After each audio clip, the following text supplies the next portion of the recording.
today I'm going to be painting the character of Thespis from the D&D Twitch stream, Welcome to Nexilis. So, my nice sheet of cardstock here. I have my paintbrushes, which I realized earlier I've left sitting in the water since Monday. Which is good for some of them because some of them had paint dried up on them for a long time. And it's another reason, kind of like I talked about in last week's stream, why I cannot be trusted with paintbrushes. I'm not responsible with them, which is why I get the ones that's like 10 paintbrushes for $5. That's how I make art. It is chaotic, as expected. Hello, Casper. Glad you could make it to the stream. Get my paintbrushes all ready. Some of them still have stuff dried up on them. Alrighty. Well, I'm very excited to make this painting. Okay. Gonna open up my nice little paints. Hey, at least today there's no sound of neighbors doing yard work, so that's an improvement. It was raining a little bit earlier. Actually, it was raining pretty loud for a bit. Then that stopped. Which, like, it was a pretty sound, so, like, had that been happening in my stream, that would have been okay. I would have been just fine with that. But it's nice that there's, at least for now, no extra noises. It's been pretty rainy here on and off these last couple days. It's starting the rainy season in Florida. I know. You're sleepy. You need to get your rest. But I'm glad that you can still show up for this stream. You're gonna show up, no matter how tired you are. You want to see me paint Thespis. Okay. That's just me realizing there's water on top of this paint. I'm glad at least, if nothing else, Casper, that you were able to catch up on some of that sleep today. It's nice to have a bit more time in the day that you can just relax, and, like, obviously if you're sleepy, then your body needs it, so I'm glad that you were able to do it. And I'm glad that you were able to do it and then still watch this, because I know you were excited about watching it, so glad you're able to do that. Alrighty. And the image I'm going to be basing this painting on, I know a while back, Casper, you sent me quite a long time ago in Facebook Messenger, you sent me a picture of Thespis that you made, maybe with a pit crew or something like that. And you said it was almost like them, except that they had bright red hair instead of, like, the purplish hair that was in the image, and that they had more fox-like ears, so I'm going to be basing it on that. So if there's any details or whatever that you would like to share with me about them, then you can do that. Because, like, what kind of outfit do they wear? I'm picturing kind of a theatery looking outfit.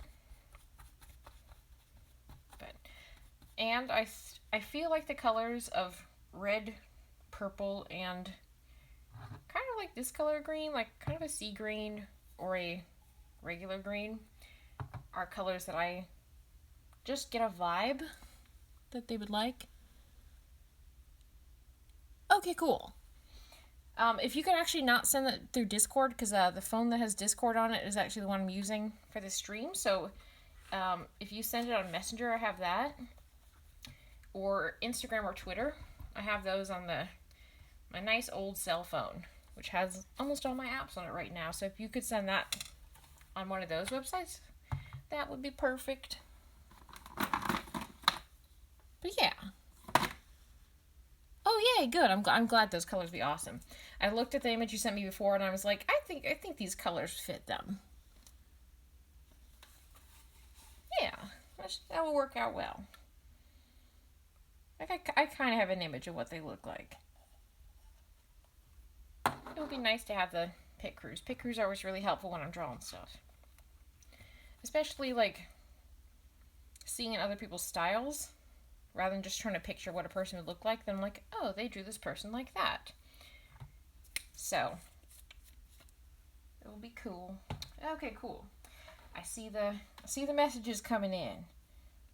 Okay, I'm gonna take a look at these really quick. Get my reference images gathered up. Okay, cool. Okay, cool. That works perfect. It's like a dark red. Cool. That will look neat. Alrighty. Where should I put that? I'm put that over here. It's always me with my workspace, like, where should I put my stuff? But yeah, I love the character of Thespis very much. I loved them when I did this mini campaign. And I loved them even more this time, maybe, because I had seen their character arc. Okay, cool. As long as it's bright and fun, okay, cool. That's the vibe that they give off. Bright and fun. Colorful, which anybody who knows me knows that that's very similar to how I dress, so it shouldn't be hard for me to come up with something that would be great for them. And I think with that color scheme, it also fits their kind of like old-timey theater vibes. That's what kind of vibes I get from them. So, but yeah, Thespis, I love them. They're amazing. They're definitely, like, I love all the characters in Welcome to Nexilis, but they are definitely one of my favorites. And, as it seems, considering the response from the player characters, they also love Thespis. So, Thespis is just all around an awesome person. Because, like, there's a lot of things I like with them, but I relate to them a lot because they're kind of chaotic. They dress similarly to how I dress. So, I'm like, every time an outfit of theirs is described, I'm like, I would wear that. I would definitely, any outfit you can picture Thespis wearing, I would probably also wear. That's probably safe to say. Anything that's colorful and fun like that, definitely something of interest to me. So I love that about them, and I'm to be honest, one of the parts about this I'm most excited about drawing is the colorful Freckles. Yeah, thank you. That's just what I think that they would definitely love my wardrobe. I got all the colorful dinosaur shirts and my Hawaiian print shirts and like my polka dotted jumpsuit and all kinds of fun things like that. They would have a fun time, and we could just trade wardrobes. That's what we should just do. Thespis and I should just trade wardrobes, and we could just, we would both just like each other's clothes, and they could wear my colorful clothes and I could wear their colorful clothes. It would be a good deal. We'd both get a lot of value out of that. That's what we should do. We should trade wardrobes. But yeah, I'm glad that they would love my wardrobe. Costume swap, Ashley and Thespis. Yes. We just show up at each other's houses with just like a suitcase full of clothing. It's just like, hey, let's swap costumes. Because like when it comes down to it, you're wearing colorful clothes like that, even if it's just your everyday clothes, it counts enough as a costume. I'll say it's a costume. So definitely costume swap, but that would be amazing. I have my clothes in my closet. I have this other extra bedroom in our house, which is where I'm doing this stream, which is another room. It's like when my sister lived with us, it was her bedroom, but she's moved out now, so now it is my craft room and kind of office.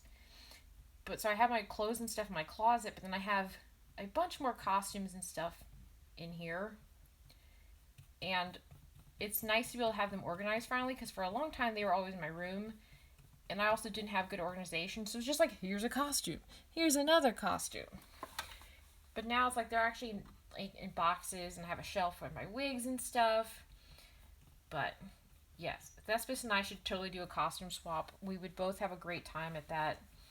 We would both just love the heck out of each other's wardrobes. Everything would be colorful, and we could have like a little fashion show showing off all of our new colorful outfits. That would be a lot of fun. I would just like, I'd be like, hey, let me design a line of clothes for you that can be funky and colorful. And just go to the craft store and just buy like the most wild, colorful fabric. Yes. I love this idea so much too. It would be so fun. We just go to the craft store and they're like, "What's all this fabric for?" And I'm just like, look them straight in the eyes and just like, "I'm going to make clothing." That would be fun. Cuz I would have a lot of just very very colorful chaotic fabrics. It would be very colorful, and the people at the craft store would be like, "I don't understand what's happening, but I'm kind of here for it." That's one thing, like a random thing I just thought about, but I saw a post about this on Twitter, I think, the other day, about the fact that, like, gender neutral clothing should be way more colorful than it is. Because, like, I think the post is something like, everybody, I think it said something like everybody that they knew that was, like, non-binary or whatever, dressed like they were straight out of, like, an acid trip kids show or something. I'm like, that is very accurate. Because a lot of things is like, we have a line of gender neutral clothing.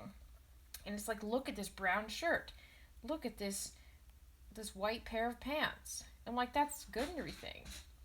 That's good and everything. But it's like, the non-binary people I know, they very much, a lot of them dress like that whole joke online about non-binary people don't want to look like whatever. They want to look like an old arcade carpet. That's what they want to do. Yeah, it totally needs more color. They're like, here's the most bland color ever. Nobody would ever want to buy this. But look, it's gender neutral. I'm like, that's not what gender neutral means. When they said gender neutral, they didn't mean neutral colors. They meant neither here nor there as far as being like, and also the other thing, and I saw another, I don't even remember where it was. Somewhere online recently I saw a thing that was like, they're waiting for the day that there's a gender neutral clothing line that includes one dress. Because you can't be like gender neutral in a lot of things, and like, I'm not shaming any companies that do this, but I am saying that they need to get a little better at it and up their game just a little bit. Because so much of gender neutral clothing is like, really just like, gender neutral means men's. But they're not accepting the fact or, incorporating that gender neutral could also mean femme clothes or dresses or whatever. Because any clothes is gender neutral when it comes down to it. Hello, Epps. How you doing? I see all the non-binary hearts in the chat, and that makes me happy. All right. Getting out some colors to mix up for the color of Thespis' hair. But yeah, I would like to see way more really colorful non-binary clothing options. Because I'm all for the idea of, clothing not being gendered. And I've seen some things before. It's like a concept of like a store, and there's not like sections for like men or women or whatever, but it's sorted by like what type of style of clothes it is. Like dresses or, like sporty clothes or things like that. And like, to be honest, that's a way better way of organizing clothes in a store. And you dress like an eccentric old lesbian aunt that has a secret shit ton of wealth. that is definitely a mood. That is definitely a mood. I love the idea of that aesthetic. That aesthetic is so cool. You should totally dress like that. All right. Oop. I just remembered. Before I do that, I'm gonna make the ears more elven. That's what I was gonna do. My brain was like, good, you're painting some good ears. And then I'm like, oh no. Kind of like how I'd be like, I just painted a good face. And then I'm like, cool, but I did not put eyebrows. That's kind of a problem. Kind of a problem. I'm like, I drew something really nice. And then there's one important detail that I didn't put. Okay.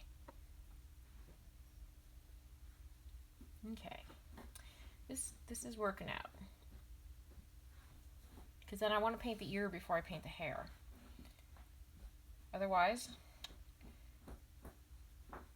it will be a little harder to paint the hair and not have to like paint the ears over the hair.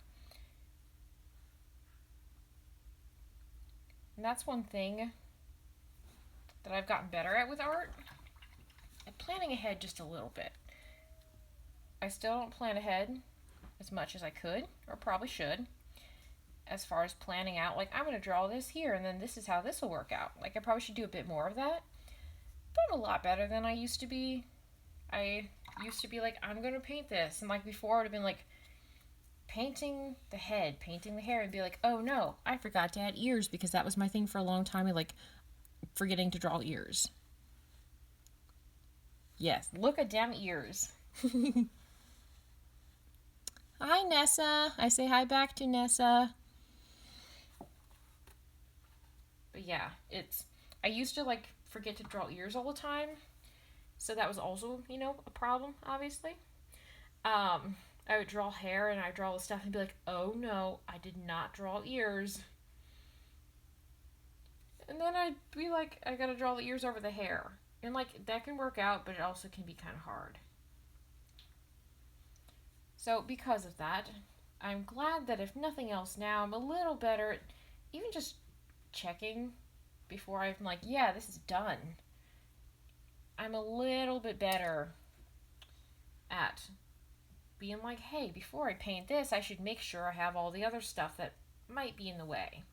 Because, like, that's another thing is I've done a lot of analog art, but I've also done a lot of digital art, and if I mess up when I'm painting in Photoshop or something, I can fix it. I can Control-Alt-Delete it, and it will be fine. It's a little harder when you're painting in real life to fix mistakes. Or if you forget to do something, and like let's say you did something dark and then you have to paint over it with a light color, it still may never look quite the same and match everything else you painted. Just because it might not. You might just not be able to do that. Alright. Okay, now the ears are done.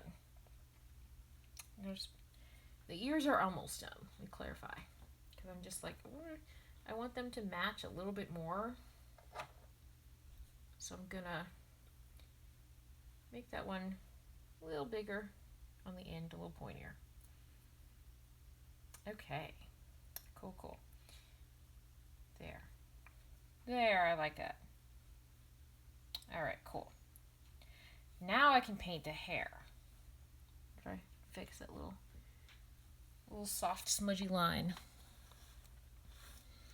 But yeah, painting people is fun.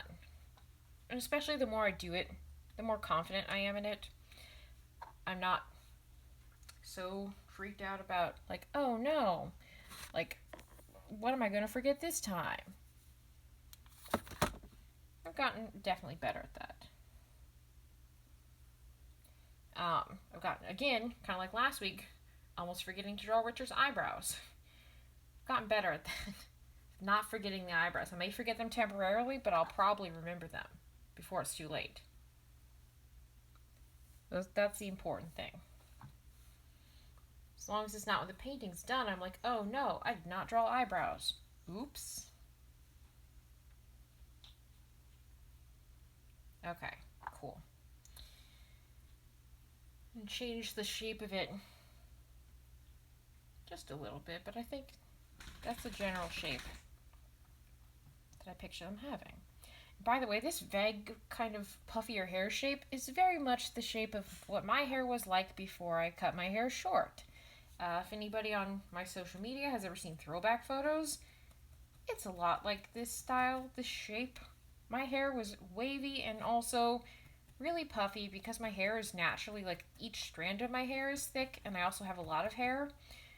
So that's been the problem anytime I was like, I'm gonna have long hair. Is the fact because my hair is so thick, it puffs up basically like this, but rather than staying on my face, which I can picture Thespis' hair not falling in their face all the time, mine constantly was falling in my face. It was very irritating. Yeah. Yeah, that's the same way with me, Casper. Every time I see a picture of me with long hair, I do have to double take it. And that's the thing, like, so weird to me. It was only in 2018 that I got my hair cut short. I mean, I had my hair short when I was 13. I had my hair cut short. Um, and then I felt insecure about having short hair, so then I was like, I'm gonna change it. I'm gonna grow it out again. I grew it out again. I had various things like growing out my bangs and not having bangs and stuff like that. I did that for a bit. And then when I was almost 18, I cut my hair short again. And then I was like, nah. And I grew it out again about a year later. Yeah, it was not even a year later. Because again, at this point, I want to note that I was definitely struggling with my gender identity and my sexual orientation. So I would be like, at the time, I was like I alternate between identifying as bisexual and as a lesbian. So I was like, but either way, I was like, well, I'm definitely butch, so like I should look butch, and I cut my hair short because of that. But then I would get anxious because I'd be like, this is my hair, and now I look masculine, and I don't want people to be weird about my gender, and I felt uncomfortable with it. So I'd be like, I'm gonna grow it out again, and it was mostly just me being afraid of how other people were thinking of it, and me being uncomfortable. Like, I'm a woman, I'm supposed to look feminine. And also, I went through a phase after I grew my hair out that time where I was very femme because I was uncomfortable with my gender. And the thing that I realized since then, I was kind of disappointed because I was like, well, I'm supposed to feel like a woman, but I don't feel like a woman. And I didn't realize at the time that me not feeling like a woman was because I wasn't a woman. At the time, to kind of overcompensate for not feeling like a woman, I was like, I must be extra femme. Maybe if I'm femme enough, maybe I'll feel like a woman, which is what I'm supposed to feel like. Very much at that time, I thought that that was like my issue. And now looking back, I'm like, you poor child, you were having dysphoria, and that was why you were uncomfortable. And that was why you never felt like a woman, because you weren't one. But at the time, I was like, this must be the answer. This is why I feel this way. So, because of that, I went through a phase where I wore a lot of makeup, and I grew my hair long again so I would look womanly. And I wore skirts so often. And I'm aware all those things are not inherently gendered. They're things that I'd probably be a lot more comfortable with doing now, to be honest, because now I could do them accepting my gender for what it is.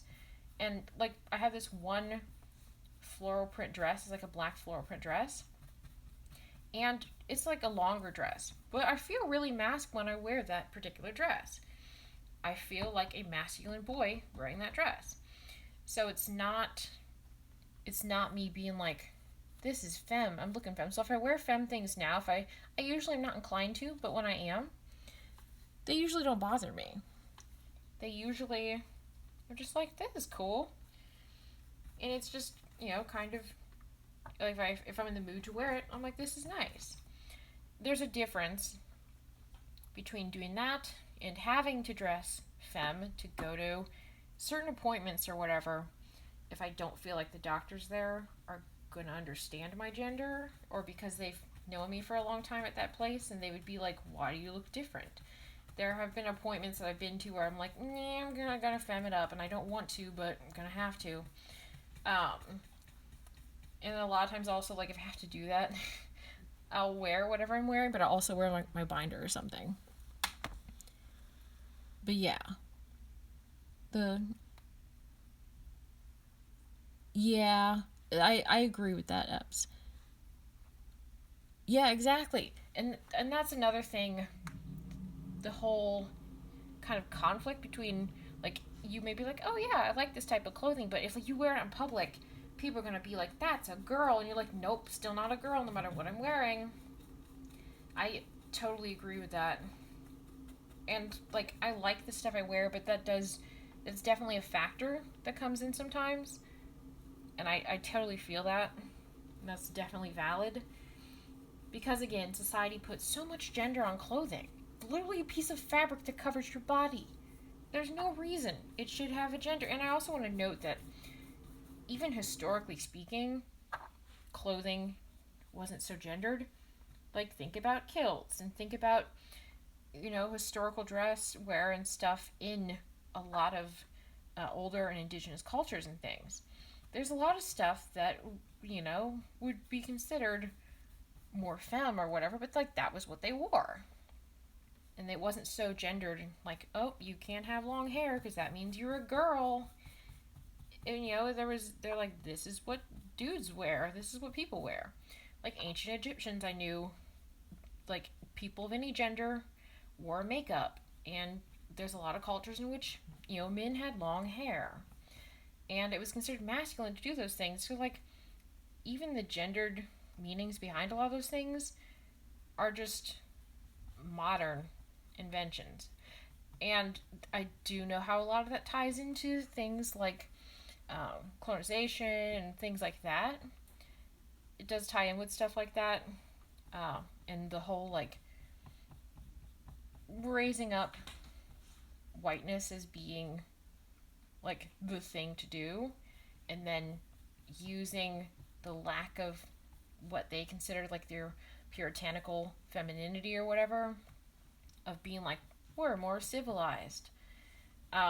So there's all that, which is a factor in it. But it's there's a lot of factors in it. But literally, it's cloth that covers your body. But because of all the expectations around it, people are like, yeah, this is totally because of this reason that you're wearing this, and this totally says things about your gender. And like, and the thing is, like, clothing, they like two statements that can coexist is that clothing don't have a gender, but because of the gendered expectations we put on clothing, wearing certain clothing can make you feel more like your gender and be seen the way you want to be seen. So, clothing being gendered can be helpful for, let's say, trans people relieving their dysphoria, because maybe they don't want to transition, can't transition yet, etc., etc. But maybe if they can wear something that's more masculine or feminine in the direction of the way their gender feels, or the way their gender feels if they're gender fluid or have any kind of, like bi-gender or things like that where their gender is fluid, then they can feel and be seen the way that they want to be seen by changing their clothing. But that's only because those clothing have those gendered meanings behind them. So it's valid for people, especially trans people, I think, to think about clothes as being gendered, but only when that's helpful to, them helping themselves feel the way they want to feel. Because again, clothing don't inherently have a gender, but they at the same time do have a gender because of the meanings society has assigned to those things. And because society has assigned those meanings, wearing or not wearing certain things can be empowering to trans people. Hello, Becky. Hello, Jazz. But yeah. So, clothing has a lot of, different meanings behind it, and the same with hairstyles and things. And I totally get not wanting to wear something that is a certain way, like a dress, for example, because it's going to change how people see you. That makes a lot of sense, and that's something that I personally also a lot of times opt for. Because I, like, when I get dressed, I'm like, how do I want to appear for the public? And, like, a lot of it, again, is if I'm wearing something masculine, it's because I want to wear it. But at the same time, sometimes there's things like, yeah, I would wear this feminine outfit because when I personally wear it, it makes me feel masculine, or I feel, I don't feel any less masculine when I wear this particular outfit. But I know that if I wore it out in society, people would be like, this is a girl. And that's the other kind of bummer thing about the way gender is perceived, is like certain parts of your appearance or things like that might be things that you personally like or don't mind, but you're also aware that by doing those things, you're also going to be seen a particular way, even though those things are not inherently gendered. Kind of like when I colored my bangs recently, when the dress code finally allowed it, it's something I wanted to do for a long time, and I love having colorful bangs. But the only kind of like downside to it is the fact that because I have those colorful bangs, I feel like more often in public I'm seen as being a woman. Because people are, even though, again, people of any gender have colorful hair, but people are, sitting there and they're like, this is a girl. I'm like, nope, me having colorful hair doesn't change my gender. So I think it makes it a little harder for people to mistake me as being masculine, because they're like, they see this thing and they're like, oh, that's what gender this person is. Look at that. Would you look at that? I'm like, that doesn't mean anything. But they're like, yes, it does. So, yes, I am non-binary. I am non-binary. I consider myself to be trans-masculine because I do lean more towards the masculine side of things. So I'm not straight up, in the middle.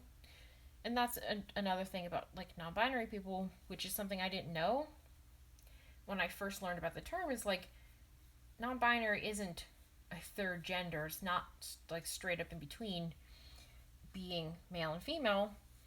For some people it is, and that's how they quantify their gender. But there is not just 3 gender options. Gender is a spectrum of like a circle with different colors all throughout it, and different points in that are different genders, instead of being a line that has a spectrum. Like, that's how I think about gender. And when I learned that, I'm like, oh, so you don't have to straight up be like gender neutral. You can be gender neutral as far as being non-binary. But there's so many different other ways of experiencing gender, like people who are agender, who feel like they do not have a gender, people who are bigender, people who are demigender. So people like that would feel at some point like, like sometimes they would feel like they were one gender, and another time they would feel like a different gender, or feeling like they're 2 genders at the same time. So I am non-binary, but I am trans-masculine also, and I specifically identify as a demi-boy, which means that I feel like I am a non-binary boy. And for me personally, like, everybody's experiences obviously are different with this. I'm okay with people calling me or referring to me as being a boy, as long as they are understanding that I'm not a trans boy, I'm not a binary gender. If they are calling me or referring to me as being, a boy or a brother or whatever, and they mean it just like if I refer to myself in a social media post, there's been times I've been like, this boy did this, but I mean it in a non-binary way. So as long as somebody was referring to me, then I wouldn't feel like they were misgendering me, and I'd still either way rather be seen as masculine rather than be seen as feminine. So as long as they're not thinking me as being feminine, if they think I'm a guy, cool, good for them. I'm still not going to feel misgendered as long as they don't think of me as being a girl. That's the most important thing. Yeah, exactly. Non-binary, agender, represent. Thank you. I didn't come up with that idea of the spectrum. To be honest, I saw it in a social media post. But I saw that and it made a lot of sense. Because your gender, like a lot of people have genders that change from time to time, or change over time, or change on a regular basis for people who, like, they might call themselves gender fluid. There's a lot of ways to experience gender, and it's never just like, this is how gender is. You are one gender, and there's a spectrum, and you're either here or there, or straight up in the middle. So everybody's gender is really unique to them, and it's been helpful for me to be able to conceptualize gender and stuff in ways like that. And that's helped me figure out my own identity.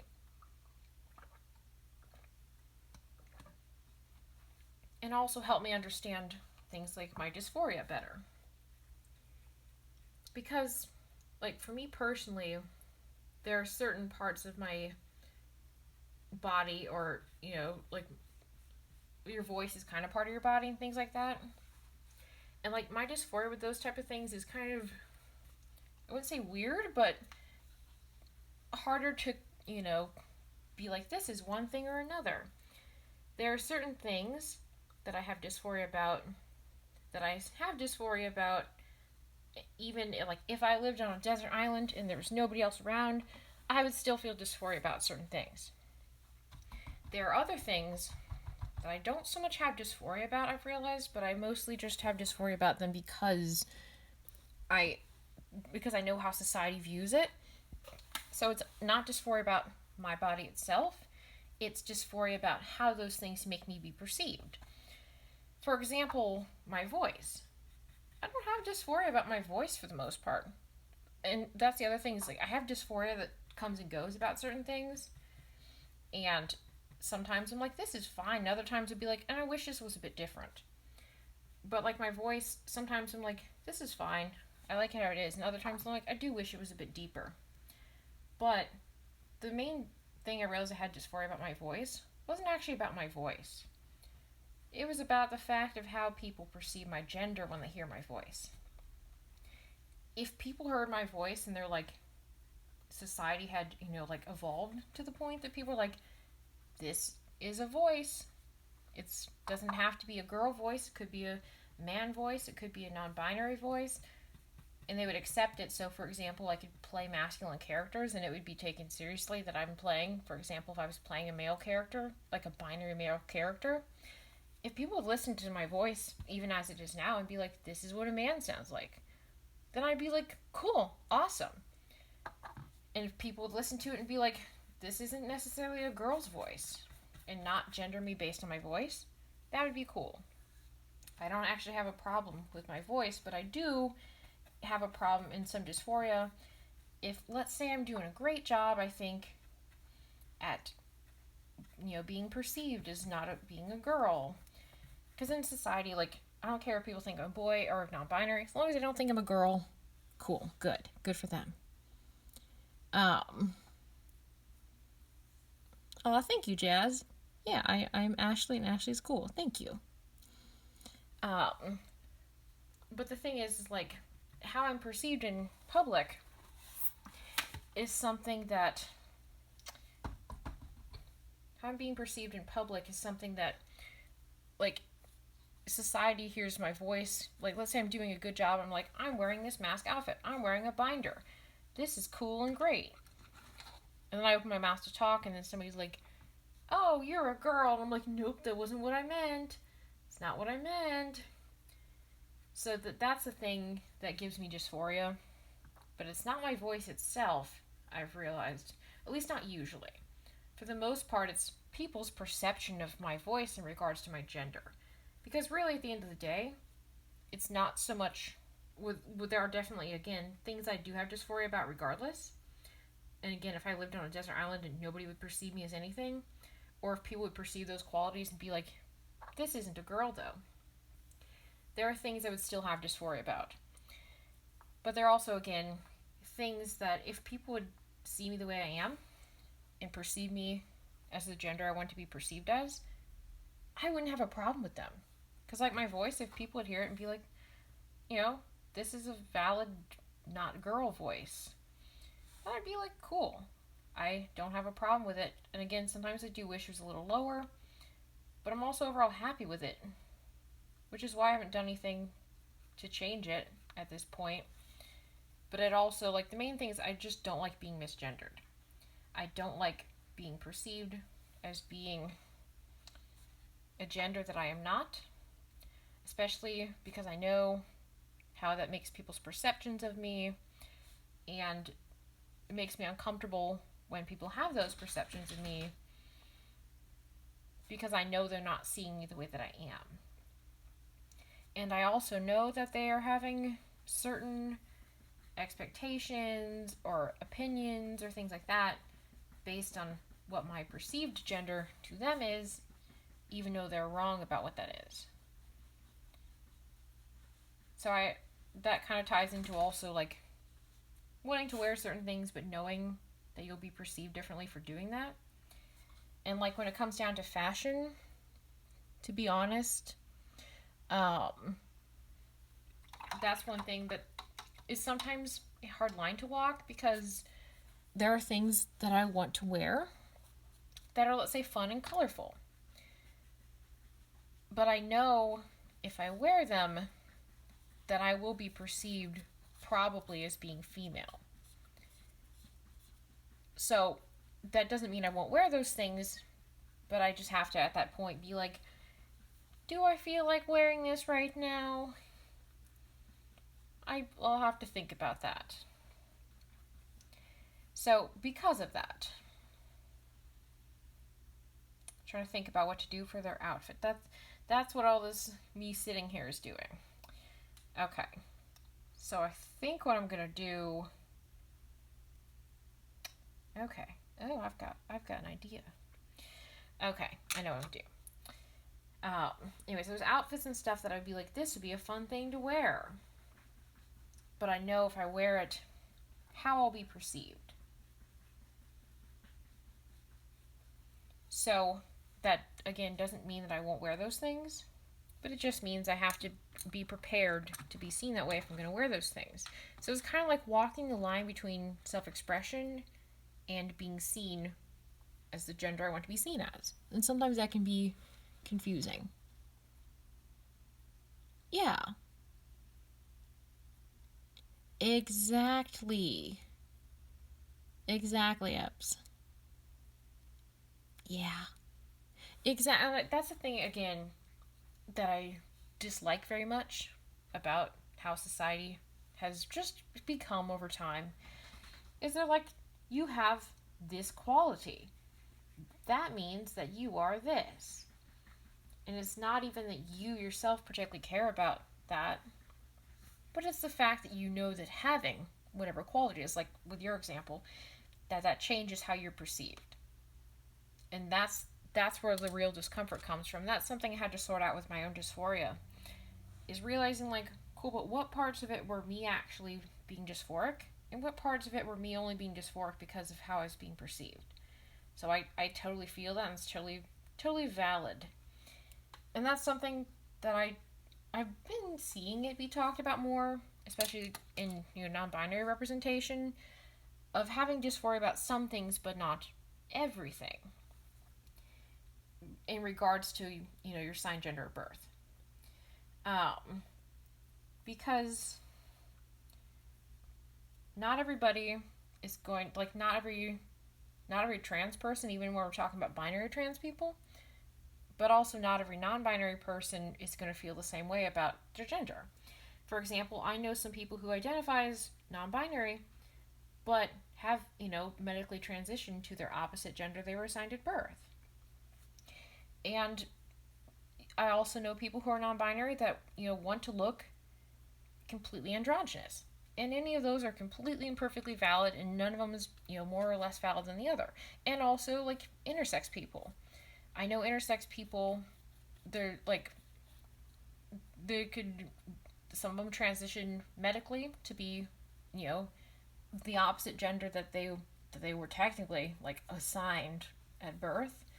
And I put quotations around assigned because I think that the concept of assigning people gender at birth is not relevant and a stupid concept. But anyways, yeah, some of them transition, some intersex people don't transition. It really just depends on the person. Some people will transition and then, but want to keep some elements of things. Like, I've seen some people who were assigned female at birth, they'll go on testosterone and get, male qualities, and then they'll grow out their hair and have a beard and wear femme clothes and be androgynous in that way, and, like, that's really cool and really valid. Gender is definitely frustrating and confusing. Because, again, it goes into it's not just about how you feel about things. It's also about how society is seeing you. and how you feel about how society is seeing you. But for a long time, and that was the thing, like when I was a teenager, that was confusing to me, is I had dysphoria about some things, but I didn't have dysphoria about everything. So I was like, what does that make me? And I also want to say, when I was a teenager, like 16 or so, and I started researching gender, I didn't see much about being non-binary. I saw way more about being genderqueer, but I didn't really feel like that described me. And I saw a lot about binary trans, but I didn't see a bunch about non-binary trans.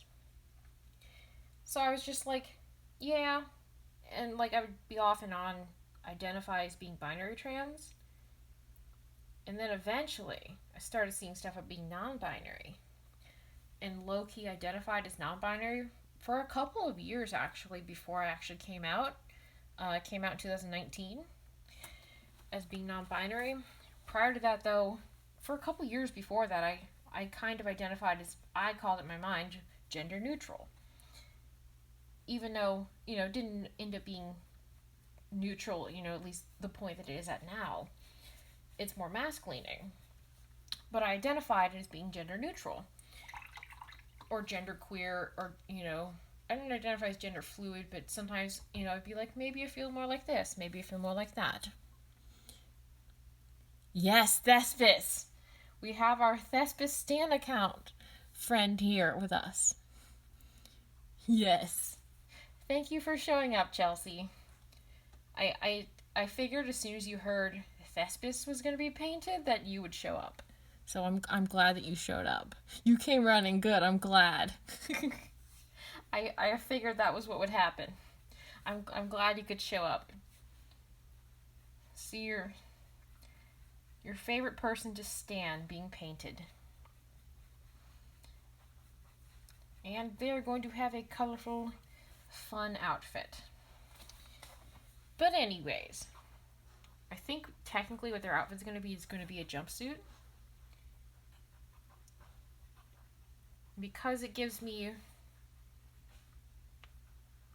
They give me old-timey theater vibes.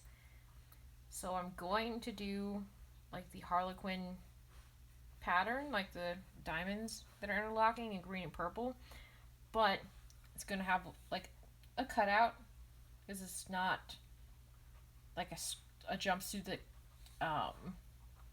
just like, it's more like kind of like a decorative leotard jumpsuit. That's what I'm picturing. So that's what their outfit's going to be.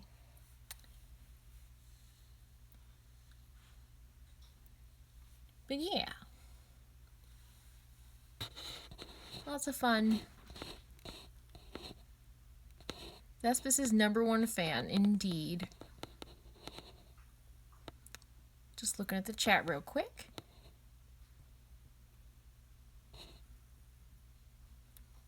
Yay. I'm glad to hear that about Jazz. That's nice. Jazz is definitely doing good out there. Jumpsuit Thespis. I'm glad that you're here for that. That's what I'm picturing. I'm picturing like a jumpsuit that has like a cutout below the bow. Because like the bow would be like the collar, but then it has the cutout, and then it has like the sleeves over here. That's the kind of jumpsuit I'm picturing. So kind of like the old traditional like Harlequin clown outfit, but more stylish. That's what I'm going for. But yeah, lots of fun.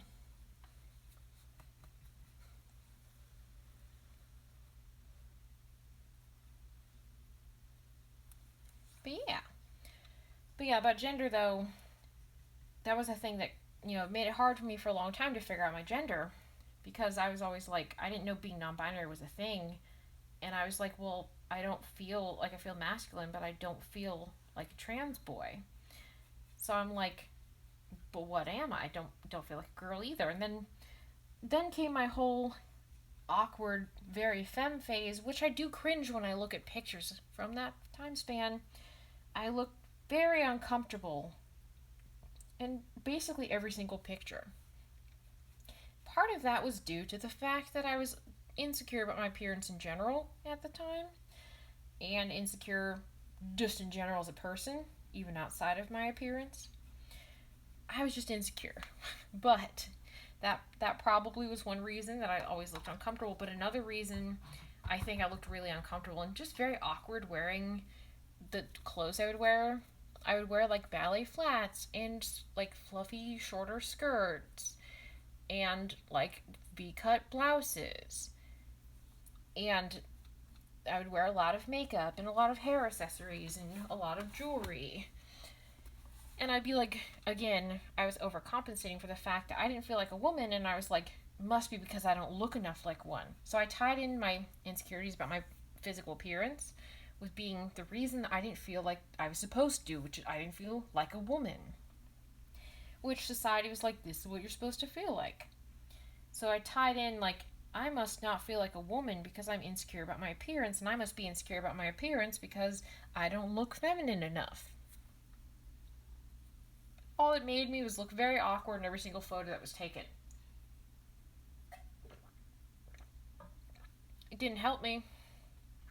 It didn't do anything. It literally just made me very uncomfortable because I was trying to be something that I wasn't. I would appreciate, and this is the thing, it's so weird for me to think about now, because if people do these things now, I'm like, you stop it. But the thing is like, people back then, if they would like compliment me on how pretty and feminine I looked, I would be like, that's a nice compliment.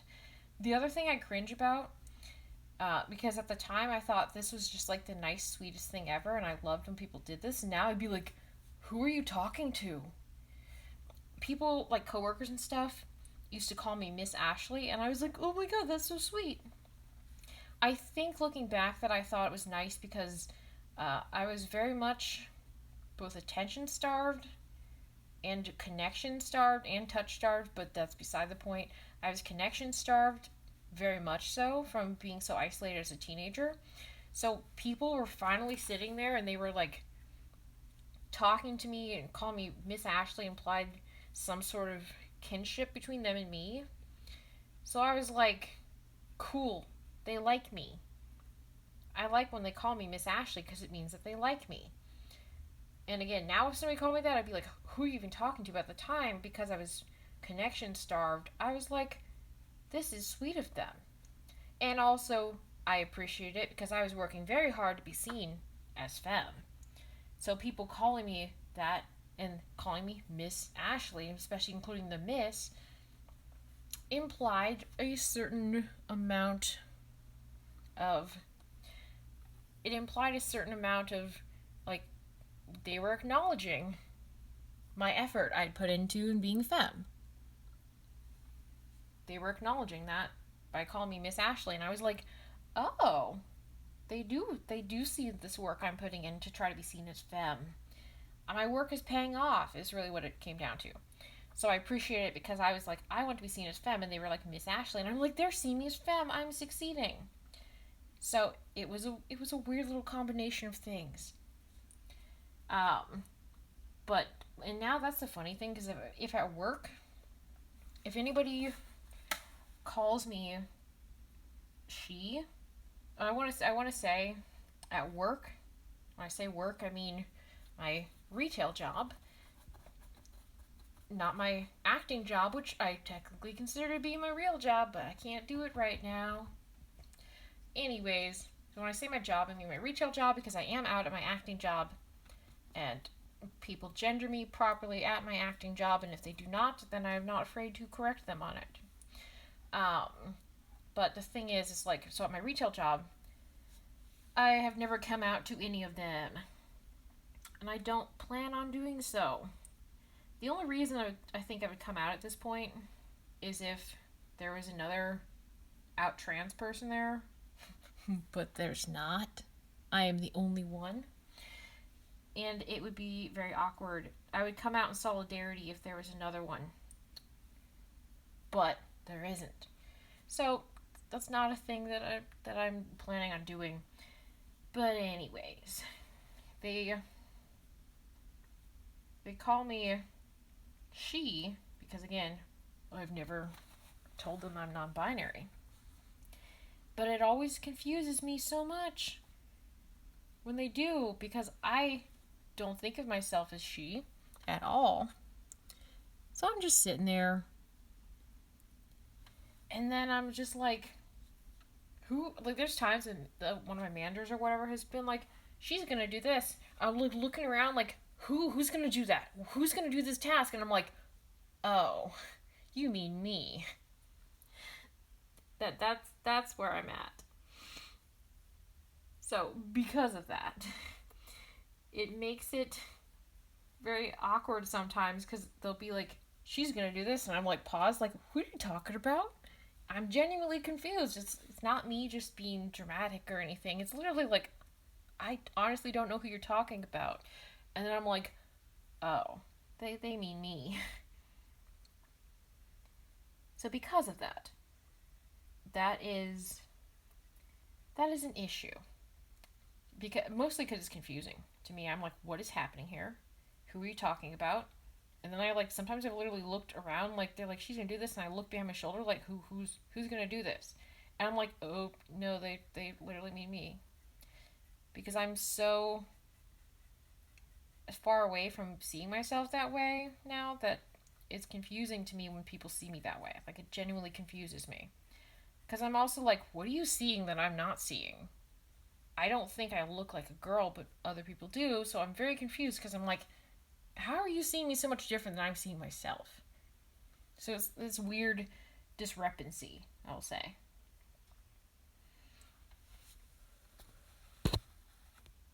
Oops. Oh no. Oh, there it goes. I was trying to read the chat and I accidentally pushed the chat off to the side, and I was like, I didn't want to get rid of it. Yeah, as long as it's fun and colorful, Thespis would definitely wear it. That's a vibe that I try to live my life by. Life is definitely too short for boring socks. That's a motto that I live my life by. Sometimes I have to count how many pairs of novelty socks I have, because I have a lot. I don't even know how many pairs that I have. There are a lot. I collect them, and I do indeed wear them. That is one thing I do when I go to my retail job. I will wear my funky socks. That's one way that I'm like, well, you might have me wearing this uniform, but you can't stop me from wearing socks with mushrooms on them. You can't stop me from wearing socks that have sharks that are getting lifted up into UFOs on them. You can't stop me from doing that.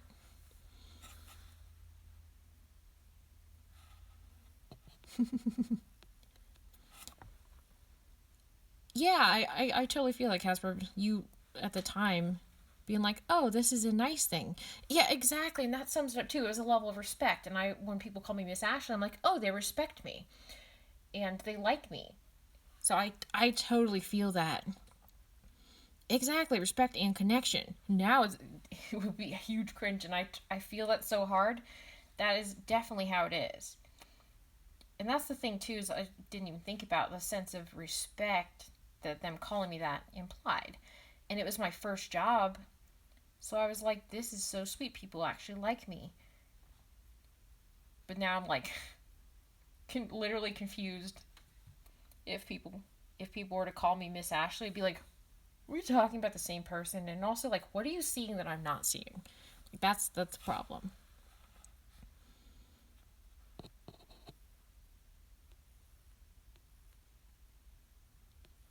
Yeah. Well, it's good that Jazz's school is teaching her about the different honorifics and stuff like that, and personal pronouns. I do, like, for me personally, I'm fine with people calling me Mix. I do prefer Mr. And I do prefer, like, my very favorite term of respect to be called is Sir. People call me that, I'm like, gender euphoria. That's my favorite way of being referred to. I do prefer Mr. a little bit to Mix. I wouldn't care if somebody called me Mix, because I do like it still. But they would have to be really clear in what they were saying, because if I thought they were saying Miss, I would feel disrespected. If it was written, I still would prefer Mr. a little bit more than Mix, personally.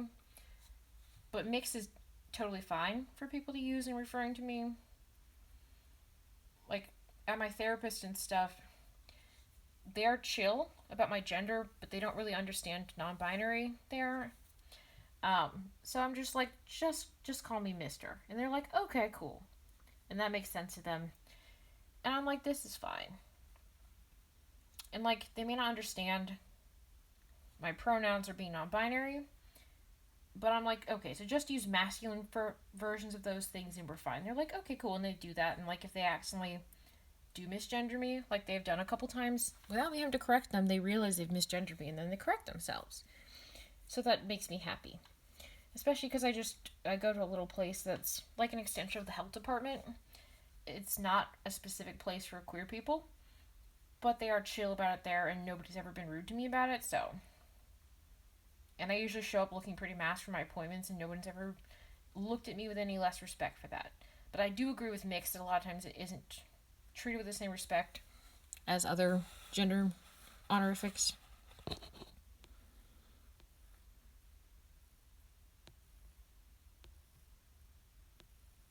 Yeah. It's good that using gender neutral, like they, them, or something like that, to refer to people who you don't know the gender of is a good way to do it. Because, like, you're not making an assumption. It still may not be their pronouns. So if they, at that point, like, but it would show them that you weren't trying to assume their gender. So then if they didn't use they, them, they could be like, oh, it's this. And also, it's not going to hurt anybody if you don't know their pronouns to be called they, them until you do know what their pronouns are. I'd much rather have somebody want to know. And that's the same thing. Like, people a lot of times feel awkward about asking people for their pronouns. And there are definitely situations in which I wouldn't be like, yeah, I'm so hyped to ask people their pronouns. But the thing is that it's a polite thing to do. I'd much rather, and I think even if I was cisgender, I would much rather people ask me my pronouns so that they wouldn't accidentally misgender me than make assumptions and then be wrong. Because it's a polite thing to do. And that's why I'm happy to see a lot more cis people putting their pronouns in their bio on Twitter and things like that. Because, like, there's a lot of benefits to it. It makes it so trans people aren't singled out as being like, this person's trans because they have their pronouns up there. But it's also really nice because if I'm going to, let's say, compliment somebody on something on Twitter and it's somebody I don't know, I'm going to go in their bio and I'm going to look at their pronouns. And if they don't have their pronouns, I'm going to try to avoid using pronouns because I don't know what their pronouns are and I don't want to misgender them. So I do really appreciate when people do put their pronouns in their bio so that I can know how to refer to them. And that's a nice thing online. Or, like, I've been to some doctor's offices where they had their pronouns on their name tags. Generally, like, I think that was at, like, a queer community clinic that I went to that they had that. I don't think I've seen that other places. And, like, I know some, like, even some retail stores and stuff, they will have a name tag and you can have your pronouns on it. And they have a space like you write your pronouns here. And I think that's really cool. So, all of it helps, and it also helps normalizing asking for people's pronouns. Because again, it shouldn't be something which is so awkward to do. And it should be something like, hi, I'm, so-and-so. These are my pronouns. That, if people introduce themselves that way, that would be so nice. And that's what I hope, things are moving towards. So I could be like, hi, I'm Ashley. They, them. And it wouldn't be like, what's the they, them for? They'd be like, oh, cool. Like, that's a nice way, and I've seen people do that. I'd be like, I'm so-and-so, and I use these pronouns. Like, at the queer community clinic I went to before, they were like, I'm so-and-so, I use she, her pronouns. And, like, they weren't trans, but they were still telling me their pronouns. It makes it like a safe space for you to then say your pronouns. So it's nice that things are moving in that direction.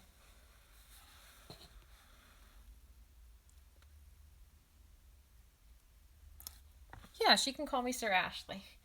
That's nice. But yeah, and that's the other thing. Another thing too that I've seen more posts about online is not assuming that just because people are non-binary that they use they them, and also not assuming that because people are non-binary that there may not be gender terms that they do or don't like. Especially considering, like, I know a lot of people who use, like, they, he pronouns or she, they pronouns. And some of those people may like being called, let's say they might like being called girl or boy or whatever. They might like being called miss or ma'am or sir. It doesn't make them any less non-binary because they like certain terms. But that's the thing to think about is, like, you shouldn't assume, like, oh, they're non-binary, so everything that they do must be the non-binary version. Even though that may be true for a lot of non-binary people, it's still best to ask.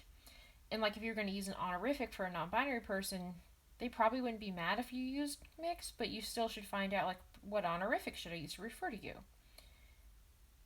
So, because of that, those are things that it's cool for me seeing things moving in that direction. And also cool because they're things that, like, when I was a teenager and first starting to explore gender, none of this was talked about. It was always just, like, assumed that you were, like, a boy or a girl, and that made it awkward for me when I was thinking about my gender of, like, okay, but, like, people are never going to see me this way, right? And, like, now, society has improved since then as far as, acknowledging trans people. B, I know so many trans people now, so I don't feel alone in any of the things that I feel or do. Because I'm like, if I'm like, yeah, this is how it is, and I probably just know somebody else that's like, yeah, that is how it is. So I know people who can relate to me and I can relate to them. So it's not just me being basically like on an island by myself, being like, well, I literally don't know any other queer people. None at all. This is, weird for me to be the only one that I know. Because, like, what do I do? I have, like, no support system in it. But now I know so many queer people, it's made me way more comfortable with any part of my identity. Because I'm like, if I'm like, yeah, I want to do this, I'm like, I know people who have done that or who feel that way. So it makes me comfortable with it because I have the solidarity of, like, there's another person that I share this experience with, so it's not weird that I feel this way. So that's the cool thing. And I do think it's kind of funny when I think about it. Like, little teenage me questioning their gender and their sexuality. Like, a lot of times I felt like I must be the only queer person in the whole world because I didn't know any others. And I, like, saw some of them online, like on Tumblr and stuff, but I didn't know any of them. So I was like, queer people exist, but I also felt like they were really rare. But I also laughed because, like, little teenage me would have been so surprised and so happy to see, like, to know, like, eventually they're going to know so many queer people. They're going to know, like, an incredible number of queer people. It takes a long time for that to happen from the time they start questioning their gender and sexuality. Literally takes about a decade. Actually, quite literally, yes, a decade. For me to know any substantial number of queer people, and not just like one or two. But like when it happens, it's really awesome. So that's something that makes me happy when I think about it. It's like, at the time, I was like, queer people are always going to be hard to find. Now I'm like, everybody I know, almost everybody I know is queer. And it's funny how that has worked out. And now it's like, I'm like trying to think of all the queer people I know. It's like, I can't even list all of them off because I know so many.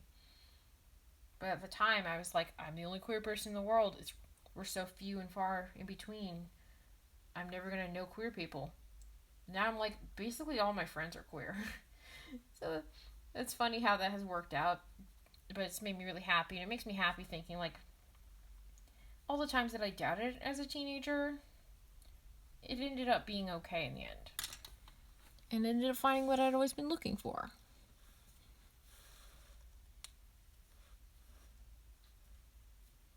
I'm taking a sec to read the chat. Exactly. I've also noticed that. Eps. That is a good part too, because that's another thing, which I also want to talk about real quick. That is a big thing, because like back when I discovered gender, other genders other than the gender I was born as, and learned like you could be trans, because I wasn't raised knowing you could even be trans. So because of that, I didn't until I was 15. I didn't even know that you could, identify as a different gender than the one you were born as. So because of that, but when I learned about gender and stuff, everything was about being binary trans person, and all of it very much was focused on if you're not the gender you were born assigned at birth, then you must be 100% the binary gender. You must want to medically transition in like all ways that you can do, as long as you medically are capable of doing those things. Like you should transition in all those ways and change your name and change your pronouns and stop doing things associated stereotypically with the gender you were born as, so that you can quote unquote pass. That was a huge thing. And like I have also, like, I didn't think about it until you mentioned it, but that's also so true, because like back then they're like, you were assigned female at birth, but you're not female. Cool, what boy name are you going to pick? And like it's so valid for everybody who wants to do that, but I'm glad it's being talked about more, that you don't have to want to do those things just because you're trans. And like, and that's helped me because, like, again, not assuming all trans people either have a dead name or don't want to keep using the name that they were, given when they were born. Trans people can have any name, doesn't make them any less trans. And like, for me personally, while sometimes I've thought about different like nicknames, or kind of like I was the only person that knew about these other names I had chosen for myself, so I wasn't really going by them formally. It was just me sitting there and being like, I'm going to think of myself with this name. That happened, and I've used a lot of different names. I will say I did that a lot, actually more, going by different names, in my mind at least, when I was a teenager and I was in my super femme phase. Because I'm like, maybe my name isn't femme enough. Maybe if I had a feminine name, I would feel more like a girl. That was honestly my thought process. I laugh when I think about that. But anyways, so I'm not saying I've never have a nickname or ever changed my name. I mean, there's a chance that I would probably more opt for like a cool nickname or something if I was going to go by a different name. But the thing that I've realized, and this is something that I've explained to a lot of people who have asked me about it, like doctors and stuff like that who knew I was trans, I'm like, they've asked me like, okay, your name's Ashley, do you want to go by a different name? And I'm like, it's nice of you to ask that, but I'm fine with my name. Or people assuming like, oh, you're non-binary, you gonna change your name? And I'm like, I actually like my name, and I think it's a fitting name for me. And again, like, sometimes I'm like, it might be cool to have a cool nickname. So that might happen at some point in time. But more so, it's just like, I'm fine with my name, and just because I'm trans doesn't mean I have to change it. So that's a very good point, Epps, and I'm glad you brought it up, because it's something that I didn't really think about until you brought it up. But that's so true, because back about 10 years ago, it was like, you're trans, you gotta change your name. Otherwise, you're not trans enough. Which is, a garbage concept. But aside from that, it's good that people are talking about that more. Because you can literally have any name and be any gender. And while names, kind of like clothing, are something that do have a gender because of society, and you can use those to help relieve your dysphoria or give yourself more gender euphoria. But they also don't have to be gendered, very much in the same way that clothing don't have to be gendered. So I think that's an interesting comparison. Alrighty. Yeah, I'm exactly. That's pretty much how it is with me. Almost all my friends are queer, and other ones that are queer, a lot of them are not cis. It's funny how that works, especially in comparison to how rare queer people seemed when I was a teenager. And now I'm like, I just know an incredible number of them, and it's so nice. Because I know the fact, like, they're probably going to use my pronouns, and they're probably going to be respectful to different parts of my identity. Alrighty. So we're gonna think about Thespis' face really quick. I'm pulling up an image. Okay. Alrighty. So, trying to think. I think I'll add some contrast by doing their face with my black paint. Okay. And just me looking at my reference image.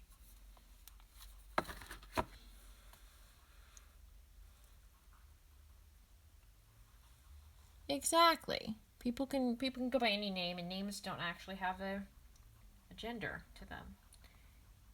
And there's a lot of names also that throughout history have been more associated with one gender or another, but then they came back into fashion of being, with a different gender.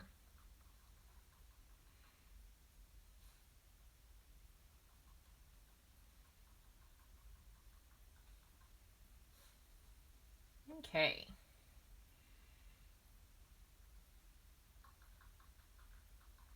Okay, cool. Just got to take away a tiny little bit of fuzzy at the end of that. I'm very happy with how the nose turned out. Drawing noses makes me nervous, because noses are obviously an important part of a face. Okay. I am actually going to draw eyebrows, but first I'm going to draw eyes, so I know where to put my fun eyebrows. Okay. So, okay. I know what I'm doing. It's always a nice feeling when drawing something and I'm suddenly like, wait a second, I know what I'm doing. I'm not confused about what I'm doing.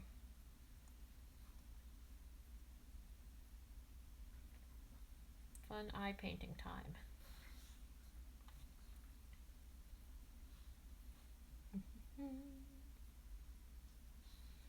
Then it'll be the fun eyebrow time, and this time I'm not going to forget to do the eyebrows. That is a genuine fear of mine when I'm drawing, but it's only because of how many times I've forgotten to do it. That's the real issue. I wouldn't joke about it so much if it had never happened, but it happens. There's been a lot of times. I've been like, this drawing is complete, it is perfect, it is done. And I'm like, cool, this person doesn't have eyebrows. Great. And again, for some styles of drawing, that's okay. But usually it was in a style of drawing that it wasn't okay. And it looked weird. And I only realized that when I was done drawing it. I'm drawing their eyes as being the same shade of purple as their outfit. And I'm very, very excited when I'm done drawing their face to draw their multicolored freckles. That is one of the things this whole time, I've been most excited about drawing. Literally freckles. But I'm so hyped. This paint is kind of not thin, but it's not putting down as much color either as I would like it to be. I'm going to put a little thicker layer so I cover up the underlying color.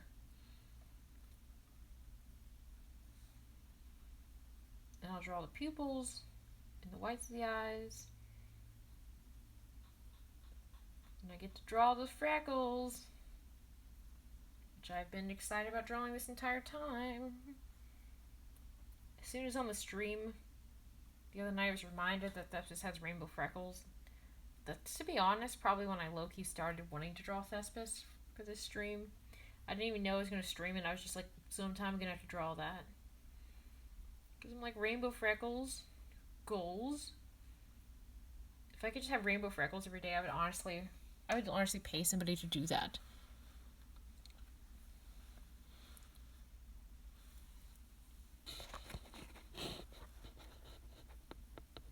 But yeah, it's the fact that, like,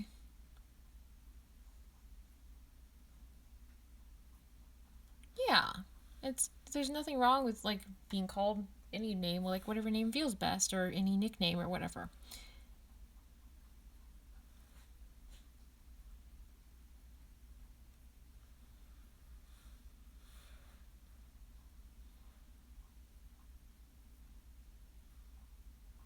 Cool. I like that you've done that with your name.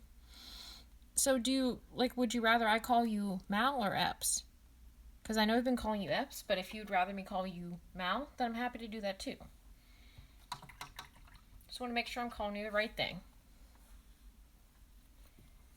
But anyways, I need to get white paint open. I have all my other stuff. I'm like, this is turning out good. I'm like, no white paint. I'm trying to think what background to put behind Thespis. What kind of shape? Kind of like in the Richard video the other night, I put a triangle, which I then decorated. I picture Thespis wearing a little bit of makeup, maybe. Colorful makeup. Okay. Yay, I did one white set the eyes correctly. Hee hee.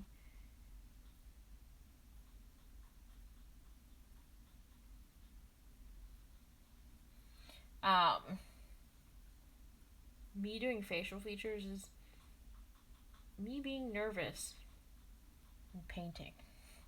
It's the same thing. It's like the meme. Corporate wants you to find the difference between these two pictures. They're the same thing.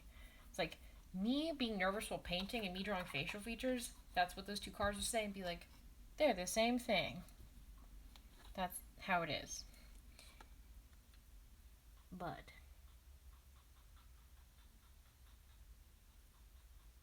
yay. Okay. Now, time to draw the pupils. Pupils are kind of hard to draw because, like, they need to be round. We don't want them to be too big. We don't want them to be too small. At least Thespis' eyes are dark, so it's not quite as important. And because they are a happy, sparkly person, I'm going to put a little spark on their eye.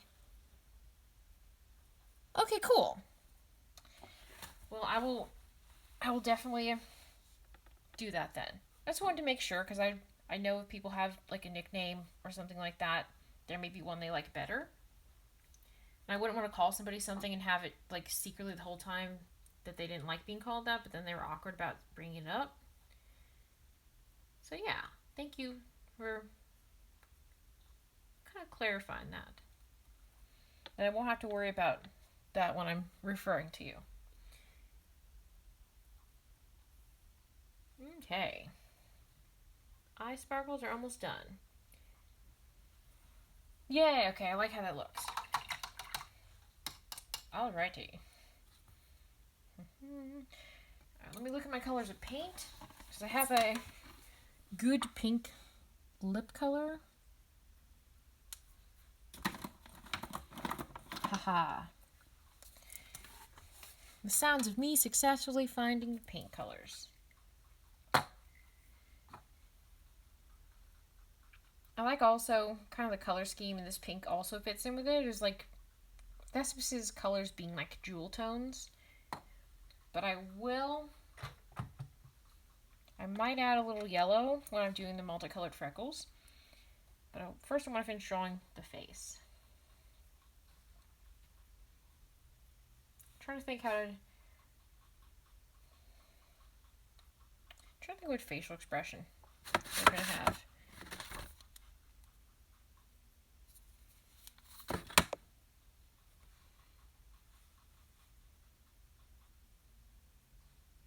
Okay. Drawing lips is also hard. Just wanted to say that.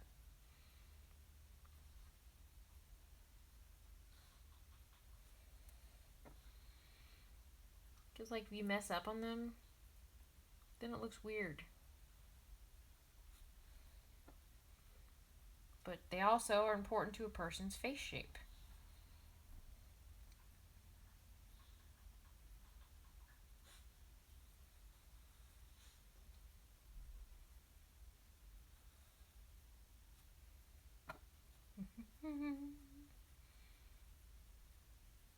Okay, now I've done that. Now it's time to make it look like an actual mouth. And not just two random lips.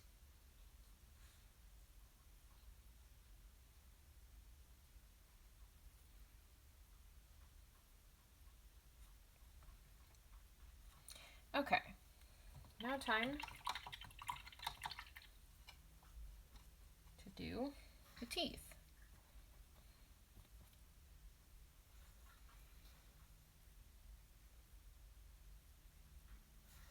There it goes. That was easy. I have to do a fine line. I'm also always nervous because I'm like, what if I mess up on this fine line?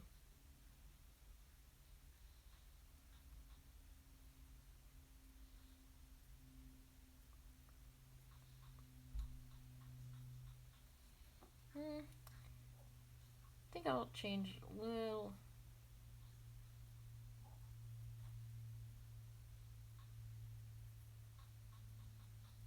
I'm gonna make their smile a little wider.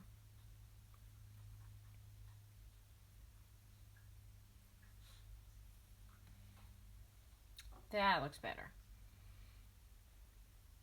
It's like a weird semi-smile before, and I'm like, oh, I'm gonna make a real smile.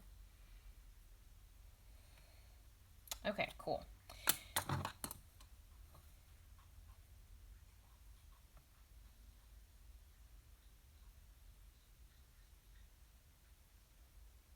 fix that real quick.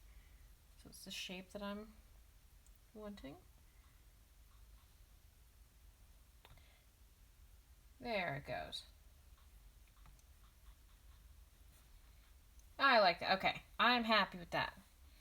Now, you know my favorite part, eyebrow time. Can't let me leave without getting those eyebrows. Okay. So I picture, again, eyebrows are something that's kind of hard because if you do the shape wrong, then the person looks angry. Like, I don't want this person to look angry. Okay. You can hear my sigh of relief I breathe as I successfully paint an eyebrow. That was what the sound just was.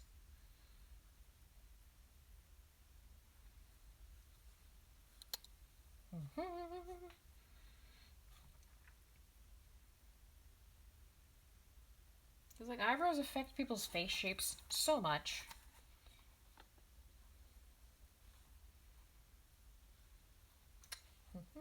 And it's also called me trying to not put my arm in the paint that I've already put on the paper. Because that's something I do very often.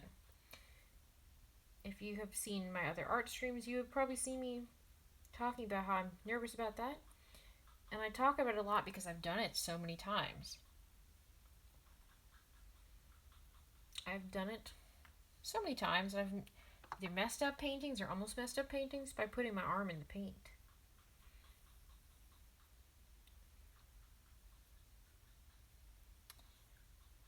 Okay, just gotta make this one come a little further over.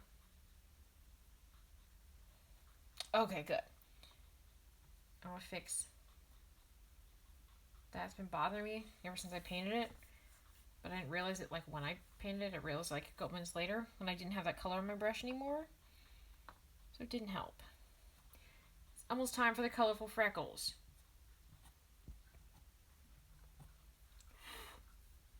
Okay. Cool, cool.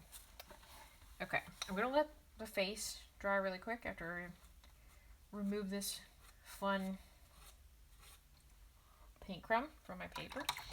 Okay, I'm trying to think what kind of pattern. I want to change it up a little bit.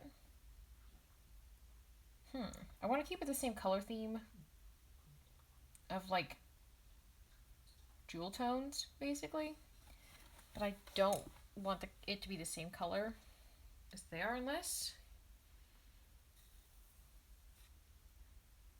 I know what I'm doing. Okay.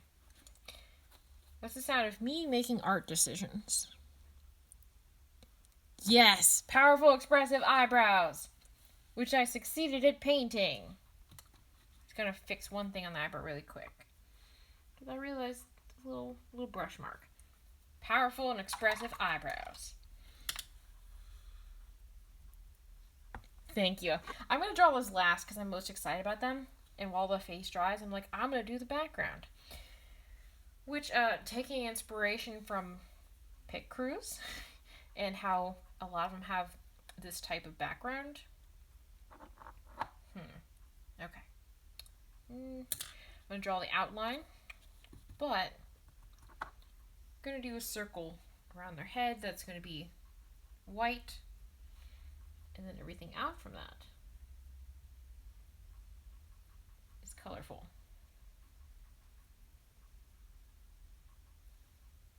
This is the circle.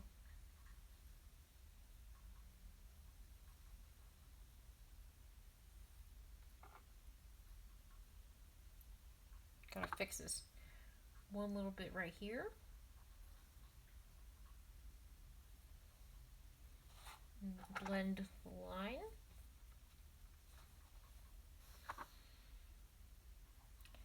But,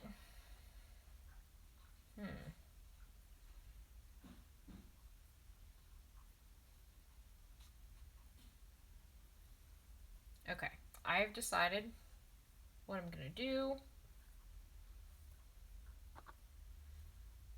There's gonna be stripes of purple, green, and red coming out from this little shape. Purple, green, red. Because I want to add some difference in pattern. Like I could do the Harlequin pattern again, but I want the outfit Harlequin to stand out more. So I don't want it to be too much of a repeating pattern.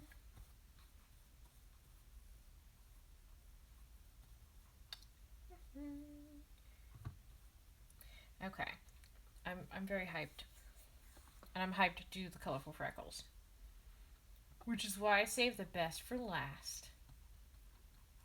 Because I also know it's gonna make a big difference, and it's gonna be most fun. So like this whole time, I've just been looking forward to doing the colorful freckles. Gonna do that right there. Gonna fix this fun fuzzy line. Big button.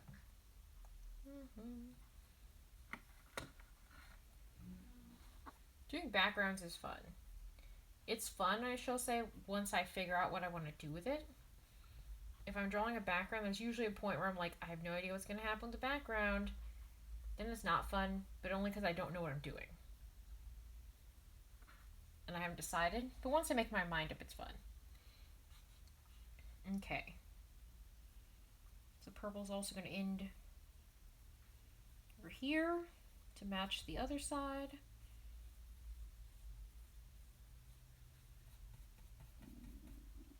Got that. Okay. Cool, cool. Make it a little taller up here with the purple. Okay. That ends there theoretically. I'm going to do the green next because I think that will be a nice color order to keep with the color theme I've created. A lot of times it's helpful to kind of water down my paints because they're nice and thick normally. Sometimes they're too thick to spread easily and then it makes the paint look fuzzy. Just, you know, not the effect I'm going for in most cases. There are some cases that I want it to look fuzzy, but a lot of times I want it to look smooth. If I don't water it down enough, it won't look smooth.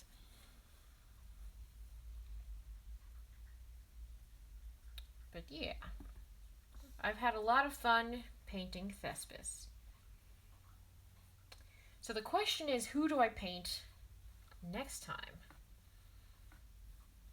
I still have to see if I can't remember if there's something I have to do this Monday. I might do another stream on this Monday so I can do, or no, not Monday, Tuesday. I might draw another character on Tuesday like I did this previous Tuesday, which was my makeup stream for the one I missed on the Friday before that. But I might do another one if I have time to. So I'll keep everybody updated on that because I want to do all the characters in Welcome to Nexilis. And there's a decent number of characters, but I don't want to have it be like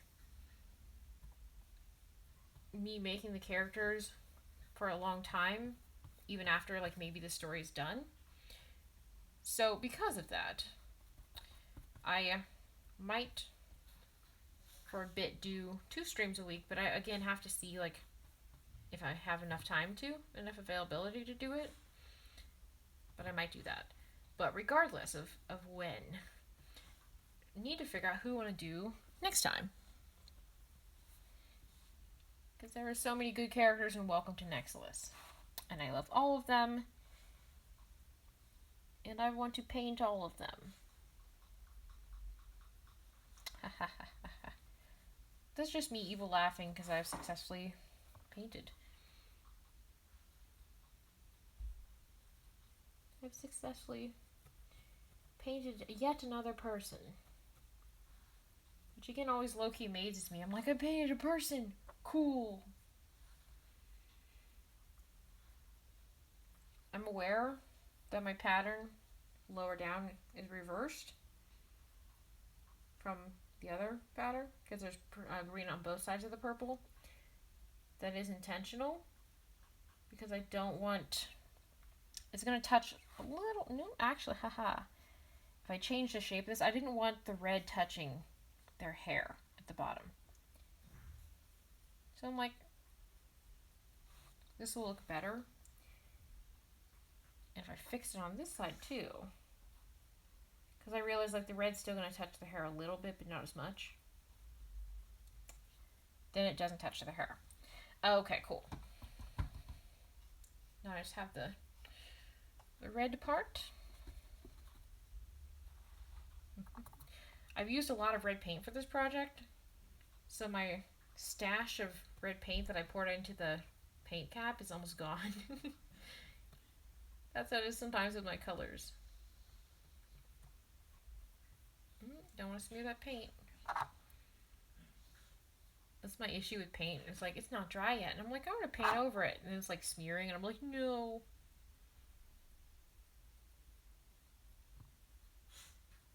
Okay. And it's almost time to do the colorful freckles. Which I again am hyped about.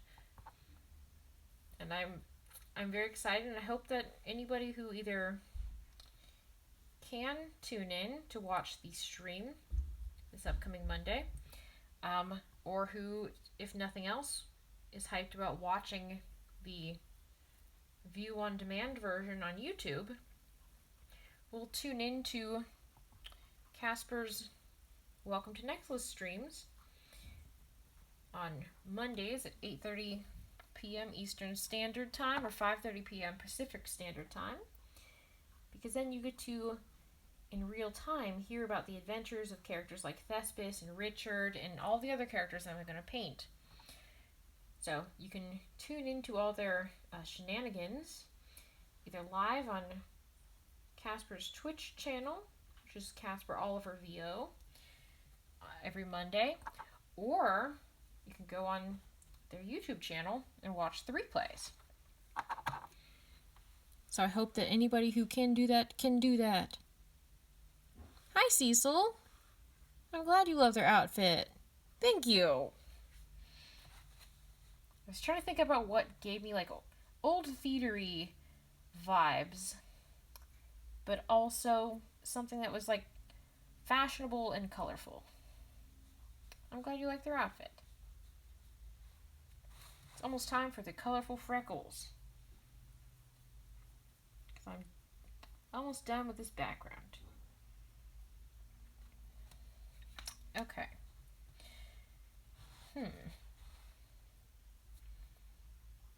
Okay. So, in this, I'm going to do, before I do the freckles, just to clean up the edge of the circle. Okay, I'm going to do the corners a little differently, because I don't want to mess it up. Just going to outline it with black. Me doing careful lines and hoping that my hand doesn't shake.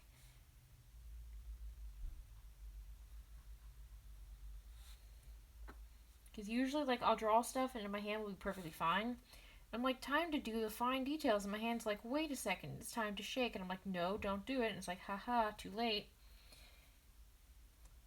So I'm going to add a little more definition to the circle.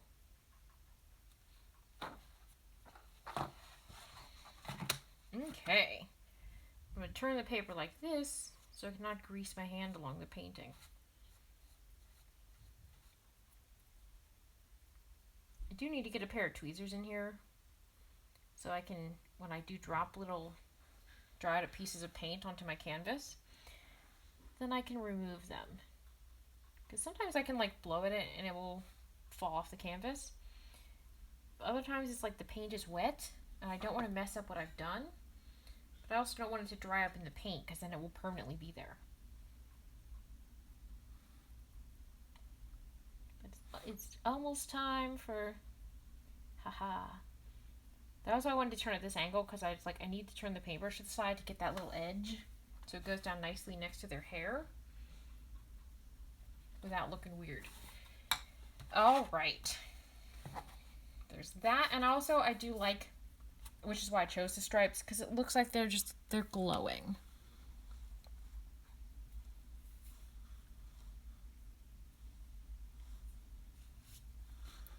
Yay. But yeah, it looks like they're glowing. Real quick before the freckles, I'm gonna add some tiny little eyelashes.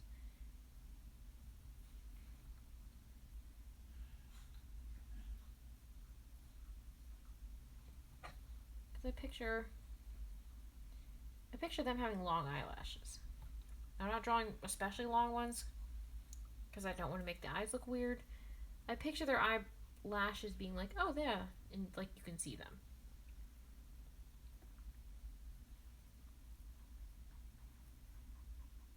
So, well, a lot of times I don't draw eyelashes. If I think that they're relevant, I will draw them.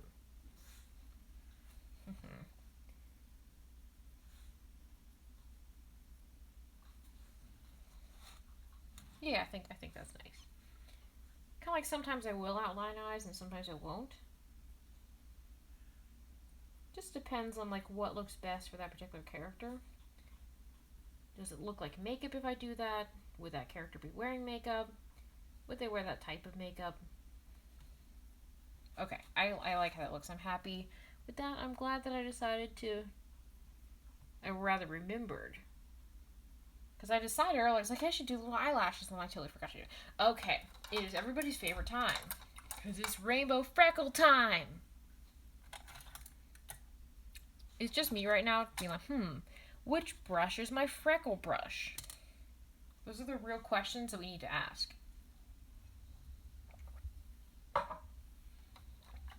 But anyways, so, okay. Rainbow freckle time. Rainbow freckle time. Okay. At least freckles are one thing that I feel like I'm good at drawing. Because I think freckles are cute, and a lot of times I will draw freckles with makeup on my own face. So because of that, I'm actually confident in my ability to draw freckles because I've literally done them on my own face so many times. So I'm not like, how do I draw the shape of freckles? I'm like, cool. I know what part of your face freckles go on because of drawing them on my own face. So this is, as you can hear in my voice, I think, the most confident I've been on anything I've drawn today. Because I'm like, I know what I'm doing finally. Excuse me. Finally know what I'm doing. Okay. We are in business. I always make sure the paintbrush is to get the paint off like higher up on the paintbrush because I'll dip it in the water and I'll draw off the end. And the worst possible moment when I'm trying to draw something small, the paint will drip down, of course. And it will mess up what I'm doing because it will deposit a droplet of water and smear with water the paint that I put.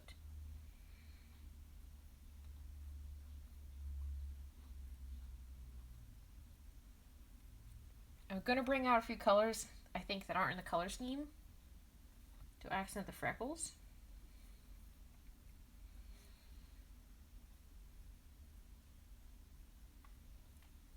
But I'll see.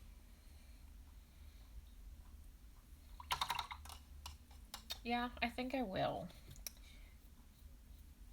I think instead of red, I'll do pink because it also fits with the color scheme. Ties in, for example, the lips. But then I also want to do yellow and blue.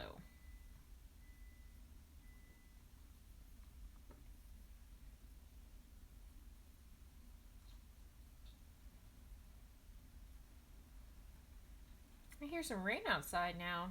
Pretty windy. Which means, you might hear some of the cool wind whistling sounds that this room is prone to having. Okay. At least I always have lots of colors of paint out on the desk, so I'm gonna get out some yellow. I was thinking like there's probably enough in the cap, but I'm like, I want to be able to dip the brush in. Yellow paint, and a fun fact that won't surprise anybody, is one of the colors I have to buy the most. Freckle brush, yes. A freckle brush. I have dubbed it a freckle brush.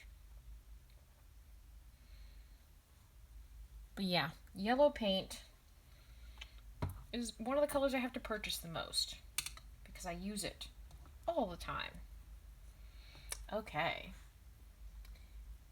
Now I want to be able to dip the brush in the paint, which I can't do if I'm scraping the paint cup.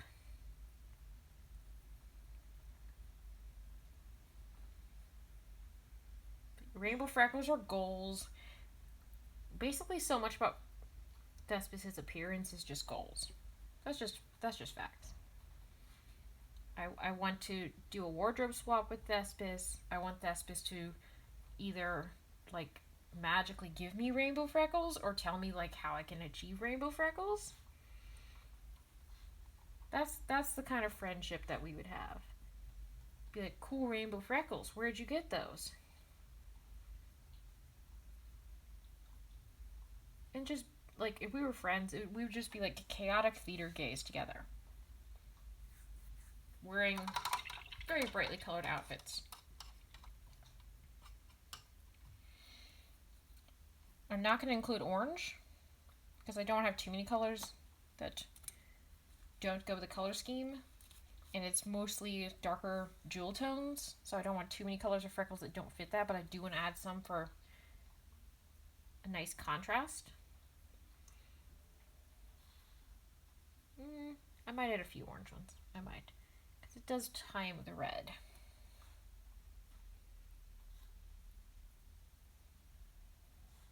Yeah, I think I'm going to add a couple orange ones.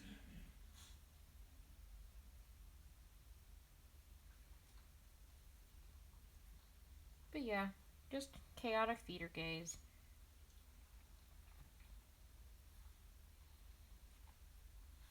Okay, cool.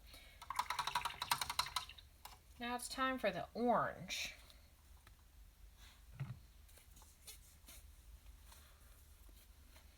And then Thespis will be done. I'm trying to think who I'll do next week. I feel like I might do Amir next week.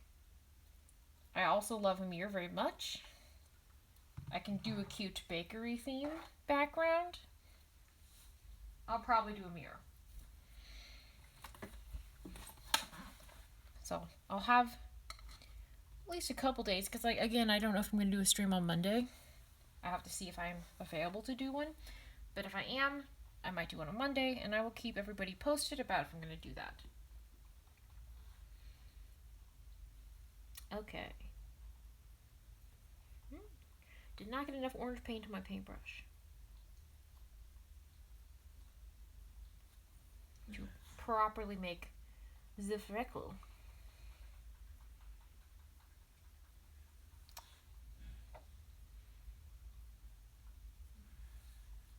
Yeah, that's good.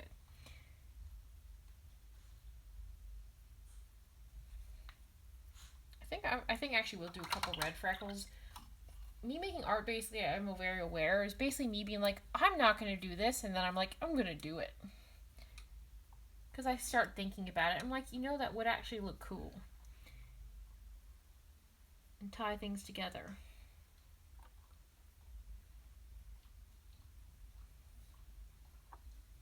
Yeah, I think this is a good choice.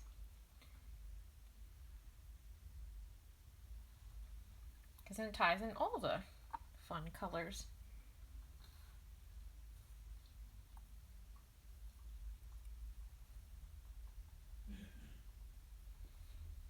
Yay! I am indeed having fun painting the rainbow freckles. In case anybody couldn't tell, I'm totally having fun painting the rainbow freckles. I waited this whole time of drawing to be able to do it. Finally able to do it. So right now it's just me being like, is there anywhere that looks like it needs a freckle? That I should put one?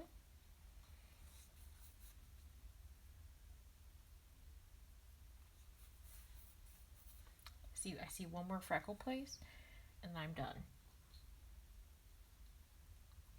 Or at least, allegedly, I'm done. Because with me, you never can be sure. I do want to make one more blue freckle. Then it will, because I see like a little gap right here. Haha, I'm going to fix that freckle. I made that freckle and it was really small. Alrighty, yay! Okay, my Thespis drawing is officially done. Lift it up after I unstick it from my fun cardboard. But here is Thespis. Hey, I'm really pleased with how this came out. I think the outfit I chose for Thespis was a really good choice. And rainbow freckles. I'm very happy with how my bold and expressive eyebrows came out. Yes, precision freckle placement. Thank you. And I'm very happy with how this came out. So, there's Thespis. Yay! So, I'm going to post the view-on-demand version of this stream on YouTube. Maybe this weekend. Because today, the version of my Painting Richard stream is going on YouTube. So, I will do that. And then this will be available on YouTube for anybody who might want to watch, who maybe didn't get a chance to watch. And yeah, then again, I'll update everybody about when my next stream is going to happen. Yeah, thank you, Cecil. I'm glad you like how it came out. I'm really pleased with how it came out. I'm really happy with it. So yeah, I just want to thank everybody again for showing up. It's always so much fun to paint and have everybody be able to watch me painting. It's fun to make stuff in front of y'all. So, yeah, thank you so much. And I really appreciate everybody's support and coming out to watch me paint these. And anybody who's watching the stream who is not somehow involved in Welcome to Nexilis, there will be a link in the YouTube description also on the view on demand version for the stream on Twitch, where you can watch the homebrew queer D&D mini campaign, and you can then see Thespis' escapades in real life, in real time. So yeah, I appreciate everybody's support and coming out to watch me paint. And thank everybody so much for showing up. So I hope everybody has a good day, and I will see you sometime next week for another art stream where I will be painting a mirror. Bye!